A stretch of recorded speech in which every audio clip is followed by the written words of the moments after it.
जय श्री कृष्ण दोस्तों, क्या हाल चाल है आपके। दोस्तों, आज ये वीडियो मैं उन लोगों के लिए डाल रहा हूँ जो कि शादी करने जा रहे हैं, लेकिन शादी के बाद कई बार ऐसी परिस्थितियाँ पैदा हो जाती है कि शादी के पहले जो दो परिवारों में जो संबंध बनते हैं, जो हंसी खुशी और खुशहाल जो परिवार होते हैं, बाद में जाकर वही कुछ ऐसी समस्याएं आ जाती है जो कि हम उसकी कल्पना भी नहीं कर सकते। और फिर आगे जाकर जिस लड़के और लड़की के हम खुशी के साथ शादियाँ करते हैं, उनको नव जीवन में वो प्रवेश करते हैं, आगे चलकर उनमें ऐसी घटनाएं दुर्घटनाएं होती है कि वो बहुत ही दारुण प्रकृति की हो जाती है। इसलिए मेरा कहने का तात्पर्य ये है कि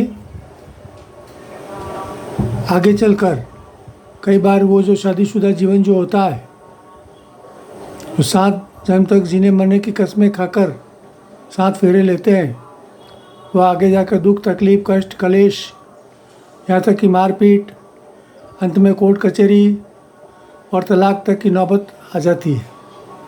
तो ऐसा क्यों होता है? इसका एकमात्र मूल कारण यही है कि ज़्यादातर लोग शादी करने से पहले कुछ बातों का ध्यान नहीं रखते हैं। मैंने पिछले काफ़ी वर्षों में ऐसी कुंडलियों का अध्ययन किया है जिनमें ऐसे कई कारण स्पष्ट होते हैं।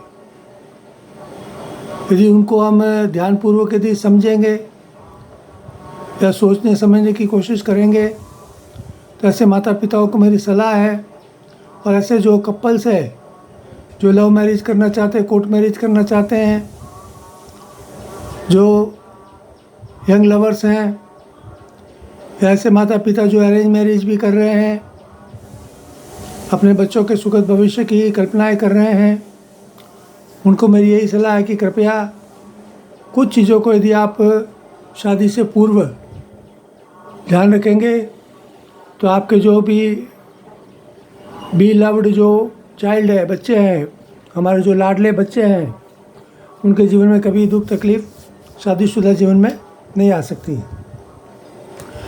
तो मैं उसके कुछ कारण आपको बता रहा हूँ। जैसे इसके पहले भी मैंने काफ़ी वीडियो डाल रखे हैं, वो भी यदि आपको समय मिले तो निकाल कर ज़रूर देख लें, तो काफ़ी कुछ आपको उसमें स्पष्टता मिलेगी कि भाई हमें क्या चीज़ को देखना है।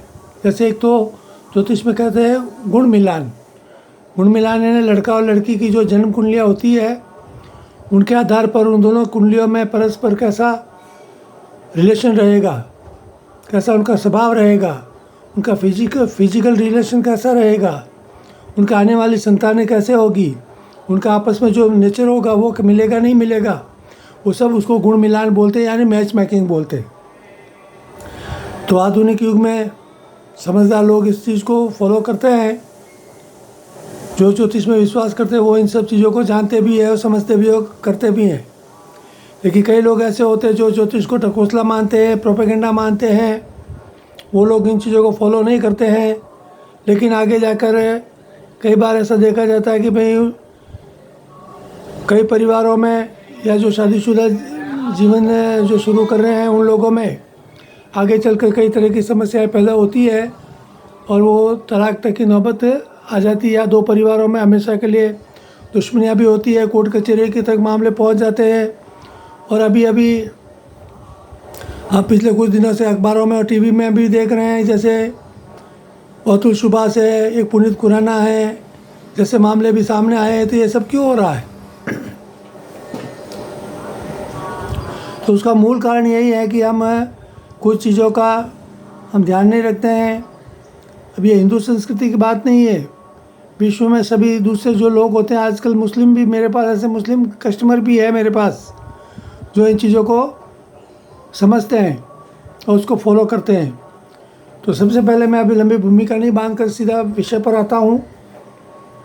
ये जो सामने जो कुंडली दिख रही है, इस कुंडली ये 12 इसमें भाव है, 12 हाउस है, जैसे 1 2 3 4 5 6 7 8 9 10 11 और 12।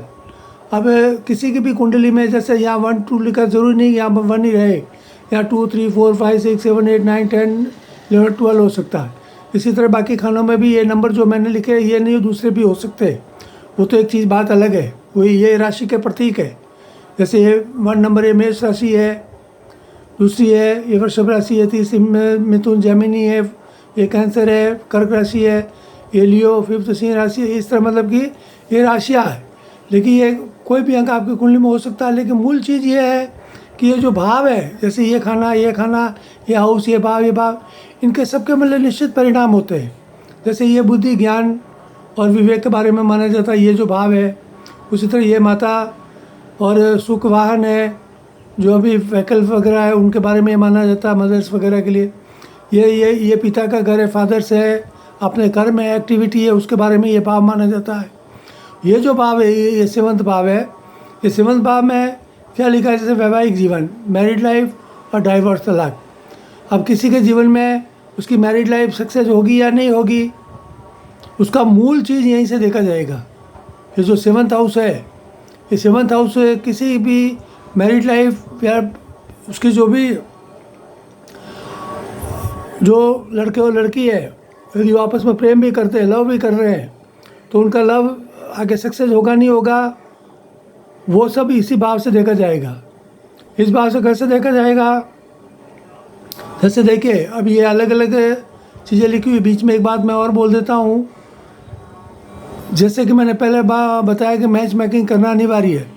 मैच मेकिंग के अलावा कुछ बातें और भी देखनी पड़ती। मान लो मैच मेकिंग करते समय हमारे 18 नंबर से ऊपर आ गए, मतलब 18 गुण से ऊपर मिल गए, 18 से ऊपर 28 32 25 तक भी आ गए, लेकिन उसके बावजूद भी यदि कुंडली में और भी कुछ ऐसे योग है, तो वो गुण मिलने के बावजूद या मैच मेकिंग होने के बाद में भी वो मैरिज सक्सेस होने की कोई गारंटी नहीं है।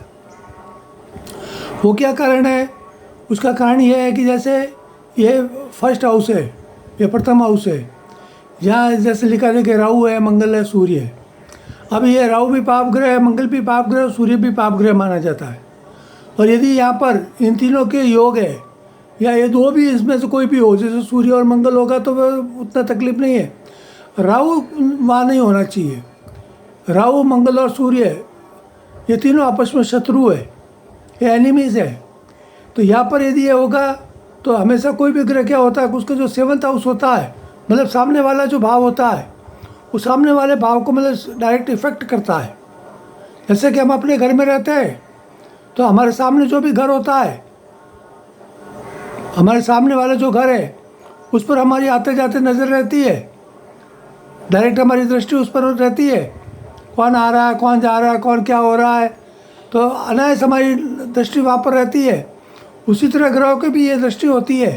वैसे ग्रहों की और भी विभिन्न दृष्टियाँ होती है, लेकिन ये सप्तम दृष्टि उसको मुख्य दृष्टि माना जाए। सप्तम कैसे, जैसे यहाँ से गिनेंगे 1 2 3 4 5 6 और ये 7, तो 7 दृष्टि, जैसे यहाँ कोई है, ये मंगल है तो इसकी दृष्टि यहाँ पर है, इसकी यहाँ पर है, ये जो यहाँ पर मंगल और शुक्र, इसकी दृष्टि यहाँ पर हो रही है, यहाँ पर जो मंगल और ये शुक्र लिखा हुआ इसकी दृष्टि यहाँ पर। तो 7th भाव में हमेशा उसकी दृष्टि रहती है, और वो उसको अगले जो 7th भाव जो होता है सामने वाला, उसको भी इफेक्ट करता ही है।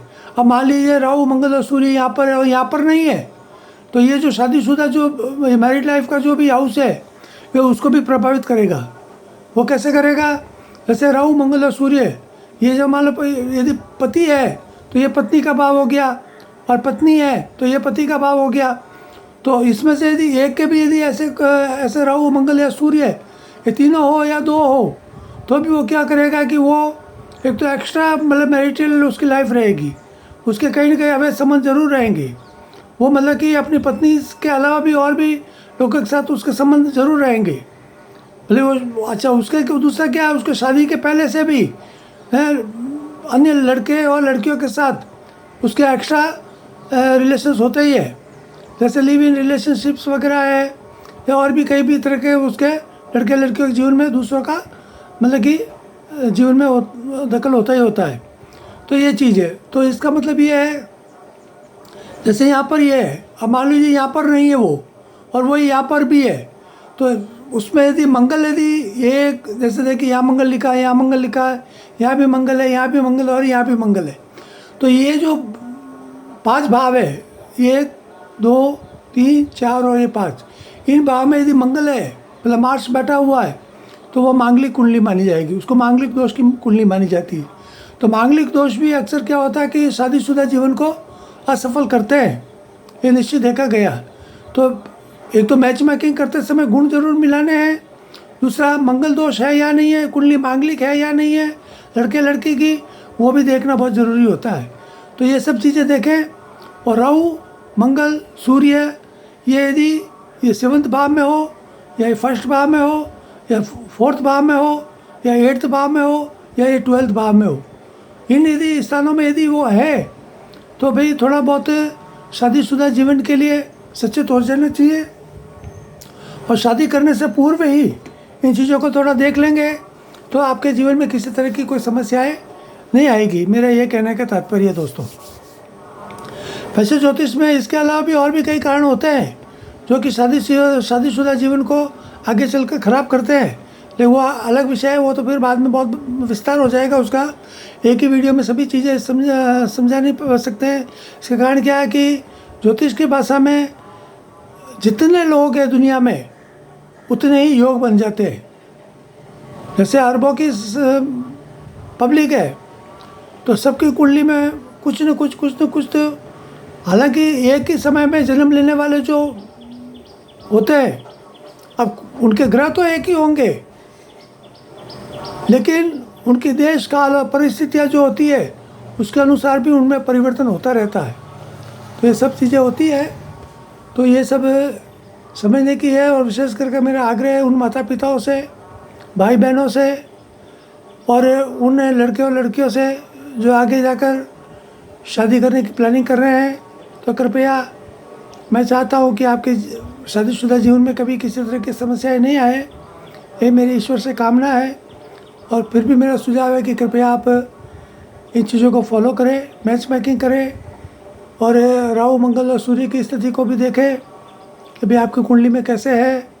और उसके बाद में यदि आगे आप शादीशुदा जीवन की ओर कदम बढ़ाएंगे तो आपको निश्चित रूप से किसी तरह की तकलीफ नहीं आने वाली है, मेरा कहना यही है दोस्तों। तो आज के लिए केवल इतना ही, धन्यवाद। और मेरा एक निवेदन है दोस्तों, कृपया मेरे इस यूट्यूब चैनल को सब्सक्राइब करें, लाइक करें, शेयर करें। और यदि आपकी कोई भी निजी समस्या हो इस बारे में, यदि आप मुझसे कांटेक्ट करना चाहते हैं तो आप मेरे यूट्यूब चैनल को सब्सक्राइब करके मेरे व्हाट्सएप चैनल पर आकर मुझसे संपर्क कर सकते हैं। जब भी मुझे समय मिलेगा 2 4 5 दिन में मैं आपसे कांटेक्ट करूंगा। आपकी जो भी समस्या होगी उसके बारे में जो भी उचित सलाह होगी मैं आपको ज़रूर दूंगा दोस्तों। तो यही मेरा कहना है दोस्तों। इसके अलावा लास्ट में डिस्क्लेमर दे देता हूँ, जो भी मैं कह रहा हूँ वो मानना नहीं मानना आपके ऊपर निर्भर है। मेरी ओर से कोई दबाव प्रेशर नहीं है, आपकी भरोसा है तो आप माने, नहीं भरोसा हो तो मत माने, इसमें कोई मेरी ओर से कोई दबाव नहीं है दोस्तों। तो धन्यवाद। जय श्री कृष्ण, जय श्री राम दोस्तों।